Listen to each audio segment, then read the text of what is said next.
வயசாகிடுச்சேன்னு பார்க்கிறேன். மூத்த தலைவரை அசிங்கப்படுத்திய சின்னவர். அப்புறம் நடந்ததுதான் மேட்டரே. திமுக தமிழகத்தில் தனது ஆட்சியை நிறுவியதிலிருந்து மக்கள் மத்தியில் சிறுக சிறுக தனது செல்வாக்கை இழக்க ஆரம்பித்தது. மேலும் 2021ஆம் ஆண்டு தேர்தல் வாக்குறுதிகளில் திமுக கூறிய ஒரு வாக்குறுதியை கூட இன்று வரை முழுமையாக நிறைவேற்றாமல் ஆசிரியர் சங்கங்கள், போக்குவரத்து கழகங்கள், அரசு ஊழியர்கள், விவசாய சங்கங்கள் என அனைத்து சங்கங்களையும் போராட்டத்தில் தள்ளியது தமிழகம் முழுவதும் பரபரப்பை ஏற்படுத்தியதோடு திமுக அரசு மீதான பின்னடைவு அதிகமானது. இதே வரிசையில் திமுகவின் முக்கிய அமைச்சர்கள் தற்பொழுது ஊழல் வழக்குகளில் சிக்கி சிறை தண்டனை பெற்றெடுப்பதும் திமுகவில் நிலவி வரும் ஊழல் குற்றச்சாட்டுகளை உறுதிப்படுத்துவதோடு அமைச்சரவையில் ஒரு அமைச்சர் கூட நேர்மையானவர்கள் இல்லையோ என மக்கள் கேள்விகளை முன்வைக்கும் அளவிற்கு சர்ச்சையானது. அதாவது அமைச்சர் செந்தில் பாலாஜி இலாக்கா இல்லாத அமைச்சராக மாறி சிறையில் அடைக்கப்பட்டுள்ளார் மற்றும் உயர்கல்வித்துறை அமைச்சர் பொன்முடி தனது அமைச்சர் பதவியை இழந்து அவரும் சிறை தண்டனை பெற்றார். இந்த வரிசையில் அமைச்சர் துரைமுருகனும் சிக்க உள்ளார் என்பது அரசியல் வட்டாரங்களில் கிசுகிசுக்கப்படும் மற்றொரு செய்தியாகும்.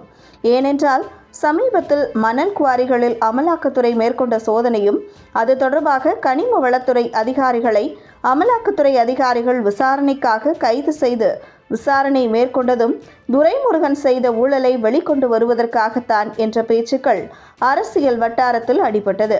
அதிலும் குறிப்பாக முதலில் மண் குவாரிகளில் சோதனை நடத்திய அமலாக்கத்துறை பெரும்பாலான மணல் குவாரிகளை சீல் வைத்து மூடியதோடு அடுத்த சில நாட்களுக்கு பின்னர் திடீரென மற்றொரு சோதனையிலும் இறங்கியது அமலாக்கத்துறை.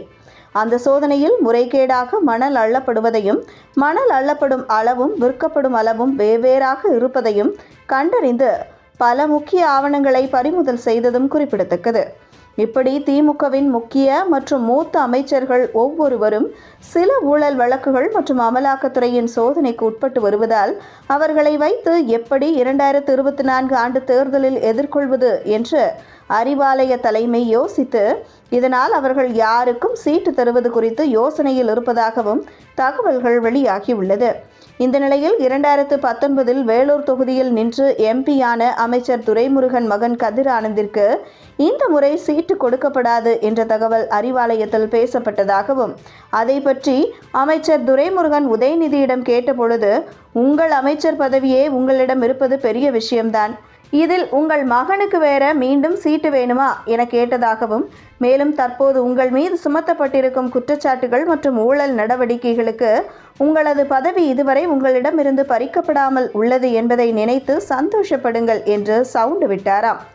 இதனால் அடுத்து என்ன செய்வது என்று யோசித்து அமைச்சர் துரைமுருகன் அரசியலில் வளர பணிவு முக்கியம், அந்த பணிவு உதயநிதியிடம் உள்ளது, மேலும் உதயநிதி இந்த இயக்கத்தை நடத்தும் காலம் மீண்டும் ஒரு பொற்காலமாக அமையும் என உதயநிதியை புகழ்ந்து பேசியுள்ளார் ஒரு மூத்த தலைவர். தன்னை விட வயது கம்மியான உதயநிதியை இப்படி புகழ்ந்து பேசலாமா என அரசியல் வட்டாரங்களில் விமர்சனங்களை பெற்றுள்ளது.